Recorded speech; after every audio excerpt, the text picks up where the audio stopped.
teman podcast. Hari ini kita kedatangan narasumber dari salah satu mahasiswa UIN Alauddin Makassar. Halo Kak Nisa. Hai.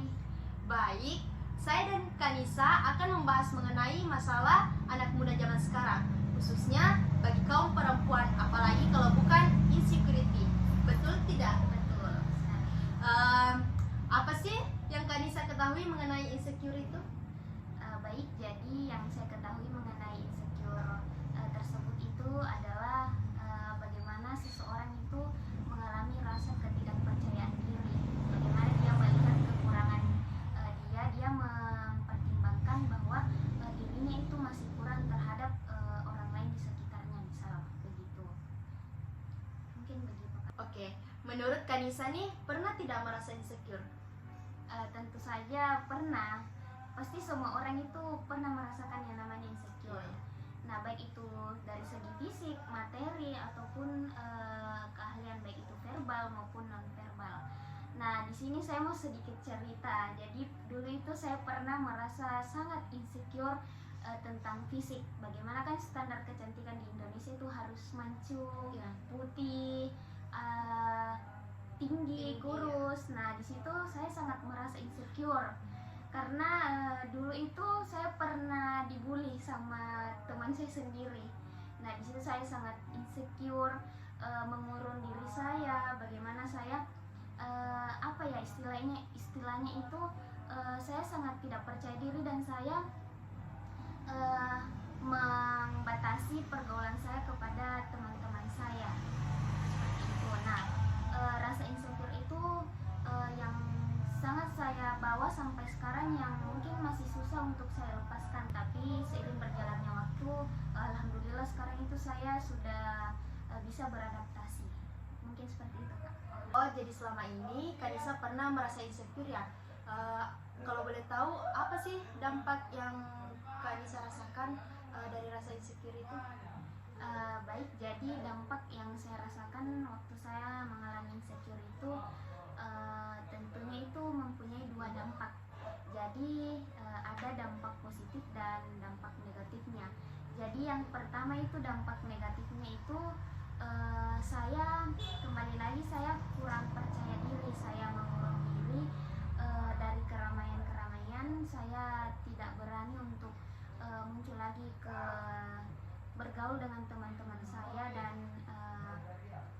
tentu teman-teman yang pernah membuli saya cukup trauma seperti itu. Jadi dampak negatifnya itu sangatlah tidak baik, dan itu sangat bisa memengaruhi bagaimana kita ke depannya.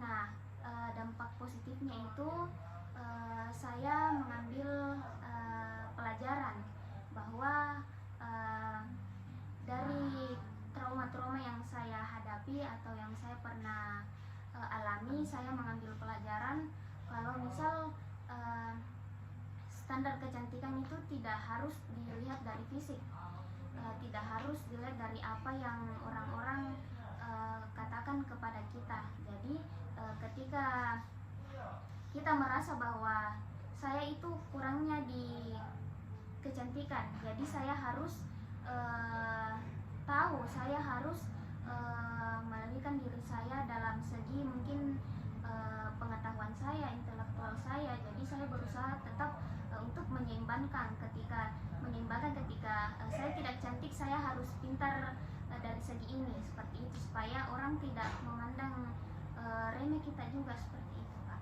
Oh, begitu ya, Kak. Terus pernah tidak ada dukungan dari teman-teman Kak Nisa saat Kak Nisa merasa insecure? Dulu itu jelas pernah ada dukungan dari beberapa teman saya, dan itu sangat memotivasi diri saya untuk keluar dari zona insecure tersebut. Bagaimana teman-teman saya mengajak saya, bagaimana teman-teman saya menguatkan saya, memberi motivasi kepada saya bahwa kamu itu tidak seperti dengan apa yang mereka katakan dengan kau.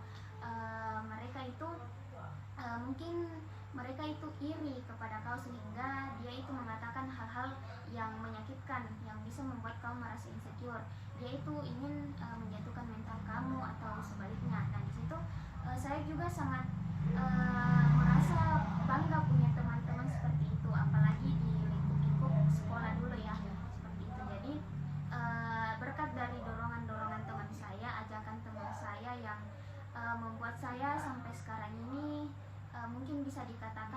lebih percaya diri lagi, saya bisa mengeksplor diri saya lebih baik lagi seperti itu. Nah, pertanyaan terakhir nih dari saya, bagaimana sih cara Kak Nisa mengatasi rasa insecure itu? Baik, jadi cara saya mengatasi rasa insecure itu, pertama saya mulai dulu dari niat saya. Jadi di sini saya berniat untuk berusaha untuk memperbaiki diri saya, berusaha untuk melawan hal-hal yang sangat menyakiti diri saya. Jadi pertama saya merasakan saya banyak belajar, baik itu saya pergi ke kajian-kajian atau nonton podcast-podcast yang memotivasi diri saya. Nah, di situ saya banyak belajar bagaimana kita bisa mengembangkan kepercayaan diri kita tanpa memikirkan perkataan-perkataan orang lain di luar sana, karena seperti yang kita ketahui semua manusia itu kan punya kekurangan masing-masing. Nah, kembali lagi kepada manusianya itu sendiri, bagaimana cara kita untuk mengatasi kekurangan kita itu dengan mengkaji beberapa ilmu-ilmu yang bisa bermanfaat bagi kita.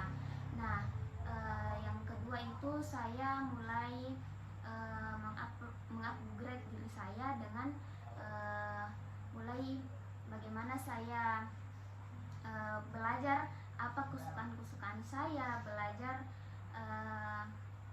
bagaimana saya bisa berkembang terus-menerus dan tidak tidak mendengarkan perkataan-perkataan orang lain, karena itu juga termasuk dari ujian sih sebenarnya. Bagaimana cara kita menguatkan diri kita, bagaimana cara kita untuk tetap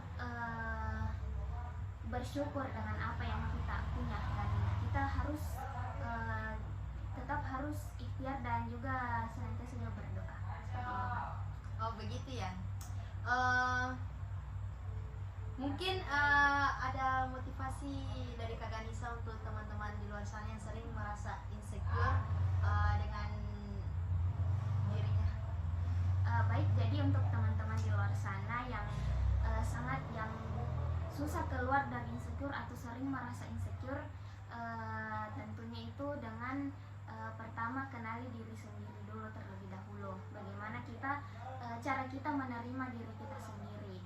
Nah, yang kedua itu jangan pikirkan apa perkataan-perkataan orang lain di luar sana, karena memang seperti itulah hidup. Jadi yang ketiga itu mari meromantiskan diri kita dengan melakukan hal-hal apa yang kita sukai, dan yang terakhir itu kita terus mengembangkan diri kita buktikan kepada orang di luar sana bahwa perkataannya itu tidak benar, bahwasanya kita itu juga layak untuk dihargai seperti itu. Jadi untuk teman-teman di luar sana, ayo tetap semangat menjalani hidup, karena hidup hanya sekali dan kita harus nikmati. Terima kasih.